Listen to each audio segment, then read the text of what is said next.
there, my name's Guy. I'm here today with Norm. We're talking about how to add great sound to a factory stereo, but there's challenges with that. What are some of the key challenges that we face when adding onto a factory stereo, Norm? Well, I think everybody agrees that the best value is adding on an amp and a sub to the basic factory system. Right. Regardless of the music, rock and roll, jazz, classical, they all have instruments that play low down in the bass, and the factory system just doesn't do it. So, but there's two biggest issues. One is that the factory stereo system, whether it's Ford, GM, whoever, when you turn that volume up, will roll the bass off. And they do that to protect the smallish amplifiers that are in there, right, and the poor quality speakers. And then the second problem is actually interfacing to the factory. There's inexpensive $20, $40 devices called an LOC, line output converter. You know, if you go to the store, you'll talk about LOCs. And the biggest problem, or the problem with them, is they have transformers in them. Right. Transformers have two big problems. One is that they roll the bass off. So now we're trying to add bass, yet we're rolling it off with the interface. Dumb. Yeah, it's bad.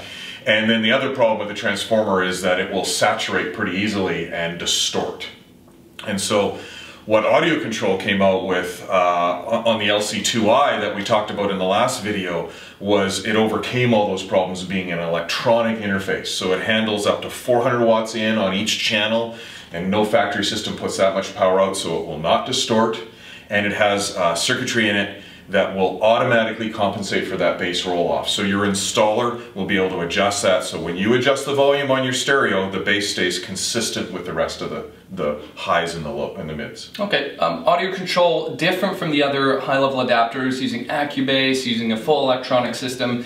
Fantastic way to add a sub onto a system as the LC7i, but what if I want something better? I love music and I want to add sub, amp, mids, tweets. How can we do that now? Well, then, the magic of TV, the LC7i. Great. So if your next step up is to add an amplifier, a 4-channel amplifier and better speakers to the front and rear of your car, you can't do that very well with the LC7i because it won't allow you to fade between the front and the rear. And this device will, the LC7i, because it has 3 inputs and 3 outputs. So you can put the front in, the rear into this, and get front and rear out to run that 4-channel amplifier. It also has the ability to run a sub-amplifier and a subwoofer, complete with that automatic correction of the bass roll-off. Excellent.